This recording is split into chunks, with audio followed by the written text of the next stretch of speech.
कल्पना कीजिए, मतलब अगर कोई ये सोचे कि एक इंसान को सदियों तक एक विशाल पत्थर की मूरत के अंदर कैद करके रखा जाए। ये तो बहुत ही भयानक विचार है। हाँ, और लोग उस मूरत के सामने सिर झुकाएं, उसकी पूजा करें, उसकी शांति और उसके ठहराव की खूब तारीफ करें, उस पर फूल चढ़ाए जाएं, उसे एक सर्वोच्च आदेश मान लिया जाए। बिल्कुल, एक परफेक्ट मूरत। हाँ, लेकिन कोई एक बार भी भूल कर भी ये ना पूछे कि क्या उस भारी ठंडे पत्थर के अंदर उस इंसान का दम तो नहीं घुट रहा। मतलब क्या वो इंसान वास्तव में एक मूरत बनकर रहना चाहता भी है या नहीं। सच कहूं तो ये कल्पनाएं अपने आप में बहुत बेचैन कर देने वाली है, क्योंकि बाहर से जो ठहराव एक गरिमा या आदर्श की तरह दिखता है ना, वो अंदर से एक भयानक और अंतहीन घुटन हो सकता है। बिल्कुल सही कहा आपने। और आज के हमारे इस गहन विश्लेषण का, या कहूं इस डीप डाइव का, मुख्य उद्देश्य भी इसी घुटन और उससे आजादी की प्रक्रिया को समझना है। आज हम एक बेहद भावुक और शक्तिशाली विषय पर चर्चा कर रहे हैं। जी, और हमारे पास आज जो स्रोत हैं, जिनमें कुछ गहराई से लिखे गए लेख और समाजशास्त्रीय अध्ययन शामिल हैं, वो एक महिला की मुक्ति और आत्मखोज की यात्रा को समझाते हैं, और वो भी 10 अध्यायों के एक बहुत ही विस्तृत रूपक यानी एक मेटाफर के माध्यम से।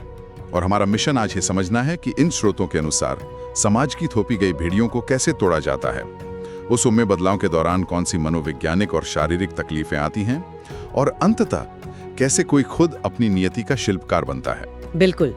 तो इस रूपक का जो पहला हिस्सा हमारे सामने आता है, वो उस मनोवैज्ञानिक स्थिति को स्पष्ट करता है जिसे स्रोत पत्थर का पिंजरा कहते हैं। पत्थर का पिंजरा। हाँ, शुरुआत में ही ये स्थापित किया गया है कि आजादी की ओर पहला कदम ये स्वीकार करना है कि कैद वास्तव में वजूद में है। जब तक उस पत्थर के ढांचे को एक आभूषण या गहना माना जाता रहेगा, तब तक उसे तोड़ने का विचार भी मन में नहीं आ सकता। सही बात है। मूरत से इंसान बनने की शुरुआत इसी घुटन के एहसास से होती है ना? एग्जैक्टली।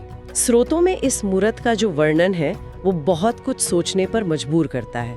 एक ऐसी मूरत जिसकी आंखें तो खुली हैं, लेकिन उन पर एक अदृश्य पट्टी बंधी है। अदृश्य पट्टी मतलब कैसी पट्टी? वो पट्टी जिसे समाज मर्यादा या लोकलाज कहता है।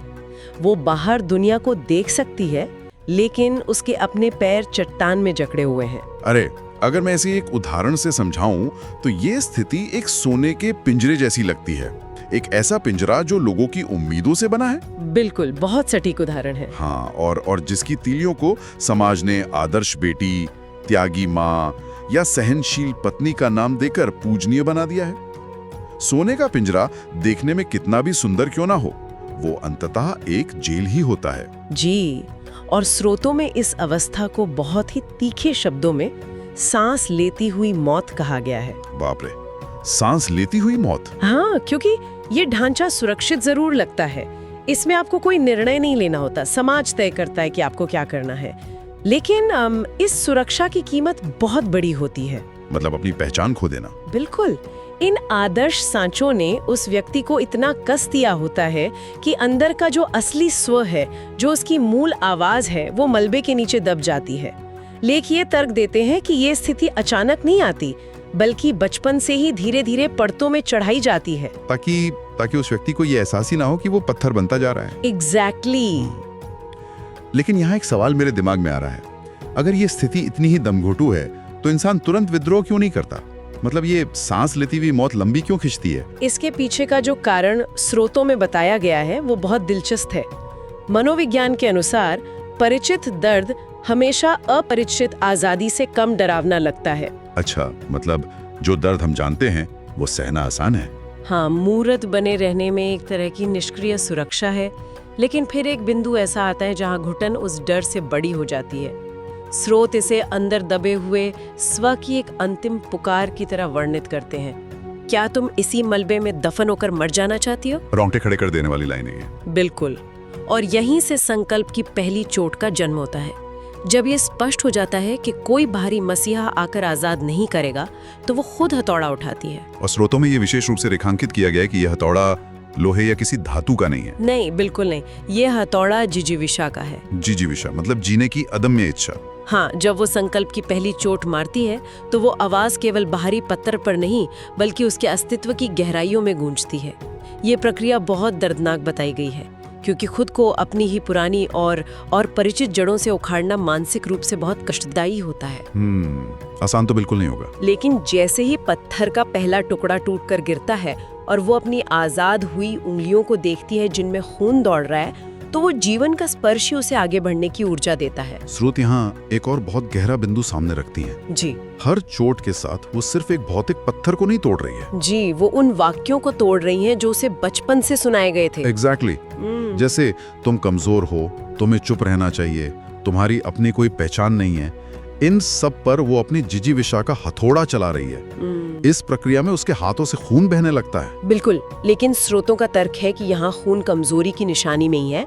खून पत्थर से नहीं निकलता, खून एक जिंदा इंसान से निकलता है। क्या बात है, ये अपनी असलियत को वापस पाने का प्रमाण है। जी, और इसी बिंदु पर ये यात्रा एक बहुत ही चुनौतीपूर्ण मोड़ लेती है, क्योंकि जब वो अपनी बेड़ियां तोड़ना शुरू करती है और उन पत्थर का कुछ हिस्सा गिर जाता है, तब तक की लड़ाई केवल उसके अपने अंदर की थी। मतलब अब दुनिया का दखल शुरू होगा। बिल्कुल, जैसे ही उसका रूप बदलने लगता है, बाहर की दुनिया का शोर शुरू हो जाता है। वही समाज जिसने उसे वो पत्थर का चोला पहनाया था, अब भीड़ बनकर जमा होने लगता है। तो समाज का रिएक्शन कैसा होता है? लेखों के अनुसार भीड़ उसे विद्रोही, स्वार्थी या पागल कहने लगती है और उसे बार बार याद दिलाया जाता है कि वो उस ढांचे के अंदर कितनी सुरक्षित थी। यहाँ मुझे एक पूरा सामाजिक तंत्र नजर आता है। अक्सर जब कोई इंसान खुद को बेहतर बनाने या बदलने की कोशिश करता है, तो उसके अपने ही लोग सबसे बड़ी रुकावट बन जाते हैं। सही बात है। स्रोतों के आधार पर अगर हम इसका विश्लेषण करें, तो क्या ये इसलिए होता है क्योंकि एक व्यक्ति का बदलाव दूसरों के कंफर्ट जोन के लिए खतरा बन जाता है? बिल्कुल, स्रोत इस सामाजिक व्यवहार की बहुत गहरी चीर-फाड़ करते हैं। लेखों का तर्क ये है कि समाज असल में उसे सुरक्षित रखना नहीं चाहता था, बल्कि उसे अपने वश में यानी कंट्रोल में रखना चाहता था। मतलब सुरक्षा तो बस एक बहाना था। हाँ, एक बेजान मूर्त से किसे खतरा होता है? वो वहीं रहती है जहां उसे रखा जाता है, वो सवाल नहीं पूछती। लेकिन एक आजाद इंसान, वो अपनी मर्जी से चल सकता है, व्यवस्था पर सवाल उठा सकता है। और यही बात समाज को डराती है। एग्जैक्टली। इसलिए समाज मर्यादा और संस्कृति का वास्ता देकर उसे वापस उसी ढांचे में धकेलना चाहता है। ये शोर असल में समाज के अपने खोते हुए नियंत्रण का डर है। तो इस शोर से बचने का क्या उपाय बताया गया इन स्रोतों में? जब हर तरफ से विरोध हो रहा हो, तो वो प्रक्रिया आगे कैसे बढ़ती है? देखिए, स्रोतों के अनुसार इसका एकमात्र उपाय है अपनी आत्मा की आवाज सुनने के लिए दुनिया के शोर के प्रति पूरी तरह से बहरा हो जाना। पूरी तरह से बहरा? ये तो बहुत मुश्किल है। मुश्किल है, लेकिन ये एक मनोवैज्ञानिक अनिवार्यता है। जब तक इंसान दूसरों से स्वीकृति की उम्मीद करता है, तब तक वो उनके बनाए नियमों का गुलाम रहता है। उसे ये समझना पड़ता है कि ये शोर तब तक ही प्रभावी है जब तक वो उसे सुनती है। जैसे ही वो बहरी होने का निर्णय लेती है, समाज का नियंत्रण टूट जाता है। जी बिल्कुल। दुनिया की इन आवाजों को अनसुना करना यकीनन एक बड़ी जीत लगती है, लेकिन स्रोत यहाँ एक और मनोवैज्ञानिक चेतावनी देते हैं, है ना? हाँ, बहुत बड़ी चेतावनी। जब बाहरी शोर शांत होता है, तब अंदर की थकान हावी होने लगती है, और यहीं जन्म लेता है वो खतरनाक पड़ाव जिसे इन लेखों में अधूरे अक्स या कहूँ हाफ ट्रांसफॉर्मेशन कहा गया है। ये बहुत ही क्रिटिकल पॉइंट है। हाँ, ये वो स्थिति है जहाँ आधा शरीर आजाद है, हवा को महसूस कर रहा है, लेकिन निचला हिस्सा अभी भी उस भारी चट्टान में फंसा है। यहाँ हार मान लेने या रुक जाने का सबसे बड़ा प्रलोभन होता है। बिल्कुल, ये इस पूरी यात्रा का सबसे नाजुक मनोवैज्ञानिक क्षण है। जब हथौड़ा भारी लगने लगता है और शरीर थक जाता है, तो मन समझौता करने की कोशिश करता है। मन क्या कहता है उस वक्त? मन कहता है कि पहले से तो बेहतर स्थिति है, कम से कम सांस तो आ रही है। स्रोतों में इस मानसिकता का बहुत बारीकी से अध्ययन किया गया है। लोग अक्सर आधी सफलता को ही पूर्ण जीत मान लेते हैं और वहीं ठहर जाते हैं। लेकिन यहाँ मुझे एक बात समझ नहीं आ रही, स्रोत इस अधूरे अक्स की स्थिति को इतना खतरनाक क्यों कह रहे हैं? अच्छा, मतलब तर्क के हिसाब से देखा जाए तो आधी आजादी पूरी गुलामी से तो बेहतरी होनी चाहिए। कम से कम बदलाव की शुरुआत तो हुई है। स्रोत इस स्थिति को मौत से भी बदतर कैसे साबित करते हैं? देखिए, स्रोतों में इसके पीछे का जो कारण बताया गया है वो संज्ञानात्मक असंगति या कहें कॉग्निटिव डिसोनेंस की धारणा पर आधारित है। कॉग्निटिव डिसोनेंस, थोड़ा समझाएंगी इसे? बिल्कुल। जब आप पूरी तरह मूर्त होते हैं तो आपको अपनी कैद की आदत पड़ जाती है, लेकिन आधा परिवर्तन आपको एक छलावे में रखता है।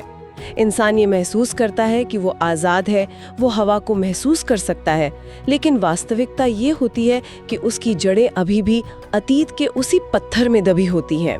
मतलब वो उड़ना चाहता है पर उड़ नहीं सकता। हाँ, वो कहीं चल नहीं सकता। ये स्थिति इसलिए खतरनाक है क्योंकि ये इंसान को एक झूठी संतुष्टि दे देती है। वो जीवन भर एक ही जगह पर खड़ा रह जाता है। एक ऐसा इंसान जो आज़ाद तो महसूस करता है पर कदम नहीं बढ़ा सकता। ये तो सच में बहुत दर्दनाक है। ये ठहराव पूरी गुलामी से ज्यादा दर्दनाक बताया गया है, क्योंकि अब इंसान को आज़ादी का स्वाद पता है पर वो उसका इस्तेमाल नहीं कर सकता। ये सच में एक बहुत ही डरावना विचार है। आजादी का भ्रम होना पर असल में वहीं जकड़े रहना। तो इस भ्रम से निकलने का क्या रास्ता सुझाते हैं हमारे स्रोत? इस जाल से निकलने के लिए धैर्य और दीर्घकालिक दृष्टि की आवश्यकता होती है। स्रोतों में बार बार याद दिलाया गया है कि ये एक मैराथन है, कोई छोटी दौड़ नहीं। रातों रात कुछ नहीं होगा। जी, उसे उस भविष्य की स्पष्ट कल्पना करनी पड़ती है जहां वो पूरी तरह आजाद होकर अपने पैरों पर चल रही है। केवल वो मानसिक चित्र ही उसे वो ऊर्जा दे सकता है जिससे वो अपने थके हुए हाथों से फिर से हथौड़ा उठा सके। कमाल है।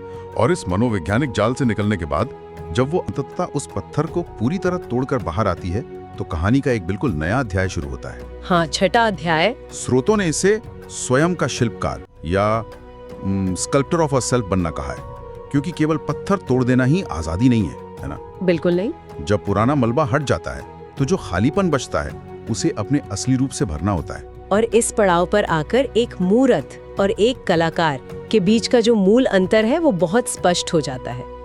लेख इस बात पर जोर देते हैं कि मूर्त दूसरों द्वारा चुनी और गढ़ी जाती है, लेकिन एक कलाकार अपना चुनाव खुद करता है, खुद अपनी मर्जी का मालिक। हाँ, और जब वो पत्थर से बाहर निकलती है तो उसके शरीर पर चोट के निशान होते हैं, पत्थर से रगड़ खाने के घाव होते हैं। समाज की नजर में ये बदसूरती हो सकती है, क्योंकि समाज एक दोष रहित चिकनी मूर्त देखने का आदी है। समाज को तो परफेक्शन चाहिए। लेकिन वो अब खुद को समाज की नजर से नहीं बल्कि एक कलाकार की नजर से देखती है। यहाँ मुझे ना जापानी कला किंत्सुगी का एक बहुत ही सटीक उदाहरण याद आ रहा है। किंत्सुगी, वो जो बर्तनों को जोड़ने वाली कला है। एग्जैक्टली। इस कला में जब कोई मिट्टी का बर्तन टूट जाता है तो उसे फेंकने या उसकी दरारों को छिपाने के बजाय उन दरारों को पिघले हुए सोने से जोड़ा जाता है। अरे वाह, ये बहुत खूबसूरत मेटाफर है। हाँ, और ऐसा करने से वो बर्तन अपनी पुरानी स्थिति से भी ज्यादा खूबसूरत और कीमती हो जाता है। उसकी दरारें किसी कमजोरी की नहीं बल्कि उसके लचीलेपन और उसके इतिहास की ताकत का प्रतीक बन जाती हैं। मुझे लगता है श्रोतों में बताई गई ये महिला भी बिल्कुल यही कर रही है। बिल्कुल, वो अपने घावों को छिपाने के बजाय उन्हें जीत के तमगे के रूप में स्वीकार कर रही है। ये किंत्सुगी का उदाहरण श्रोतों में दिए गए विचार को बहुत अच्छे से पुष्ट करता है। हाँ, बैटल स्कार्स। जी, लेख भी यही कहते हैं कि वो अपनी कमियों को तराश कर अपनी ताकत बनाती है। वो अपनी संवेदनशीलता को ढाल और अपनी बुद्धिमत्ता को तलवार बना लेती है। क्या बात है। समाज अक्सर ये सिखाता है कि व्यक्ति को अपना मूल्यांकन दूसरों के मापदंडों पे करना चाहिए, लेकिन जब वो स्वयं की शिल्पकार बनती है तो वो अपना आईना और अपने मापदंड खुद तय करती है। ये तो एक तरह से खुद का नया जन्म करने जैसा है। स्रोतों का तो यहाँ तक कहना है कि जब कोई व्यक्ति खुद अपने अस्तित्व का निर्माण कर रहा होता है तब वो सृजन की उस ईश्वरीय शक्ति के सबसे करीब होता है। उफ, खुद को अपनी शर्तों पर गढ़ना और अपने ही टूटे हुए हिस्सों से एक नया रूप बनाना, ये वास्तव में एक बहुत सशक्त विचार है। लेकिन इस लंबी और दर्दनाक प्रक्रिया का अंतिम परिणाम क्या होता है? मतलब स्रोतों के 10वें और आखिरी अध्याय में इस यात्रा का समापन किस तरह किया गया? इस यात्रा का अंतिम परिणाम है अंतिम मुक्ति और एक नए सवेरे का उदय। स्रोतों में ये बताया गया है कि जब वो खुद को तराशने की प्रक्रिया पूरी कर लेती है तो एक ऐसी चेतना का जन्म होता है जिसे अब कोई बाहरी शक्ति मिटा नहीं सकती। मतलब कोई उसे वापस कैद नहीं कर सकता? बिल्कुल नहीं। शुरुआत में जो मलबा उसे दर्द और घुटन देता था, अब वो मलबा उसे परेशान नहीं करता। वो मलबा केवल इस बात का प्रमाण बनकर रह जाता है कि उसने कितना लंबा सफर तय किया है। इस संदर्भ में लेखों में एक बहुत ही शक्तिशाली पंक्ति का उल्लेख किया गया है जो इस पूरे बदलाव को संक्षेप में बयां करती है। वो कौन सी पंक्ति है? उसमें लिखा है, अब वो पत्थर नहीं थी जिसे कोई तोड़ सके, अब वो आग थी जिसे कोई बुझा नहीं सकता था। ये सच में बहुत पावरफुल है। ये पंक्ति उस मनोवैज्ञानिक बदलाव को दर्शाती है जहां इंसान अपने अनुभवों की आग में तप के एक नए रूप में ढल चुका होता है। बिल्कुल। स्रोतों के अनुसार अंतिम मुक्ति का मतलब केवल अपने अतीत से या अपने पिंजरे से भागना नहीं है। इसका मतलब है सब कुछ पीछे छोड़कर आगे बढ़ जाना। किसी से कोई शिकायत नहीं। जी, वो अब किसी की संपत्ति नहीं है, ना ही किसी की उम्मीदों का बोझ ढो रही है। लेखों में उसे अब ब्रह्मांड की बेटी कहा गया है। ब्रह्मांड की बेटी, ये बहुत ही गहरा शब्द है। हाँ, जो दर्शाती है कि उसने उन सभी छोटी और सीमित पहचानों को त्याग दिया है जो समाज ने उस पर थोपी थी। अगर हम स्रोतों के इस अंतिम निष्कर्ष का गहराई से विश्लेषण करें तो एक बात बहुत स्पष्ट होकर उभरती है। वो क्या? कि सच्ची आजादी केवल विद्रोह करने में नहीं है, सच्ची आजादी अपने अतीत के मलबे के साथ शांति स्थापित करने में है।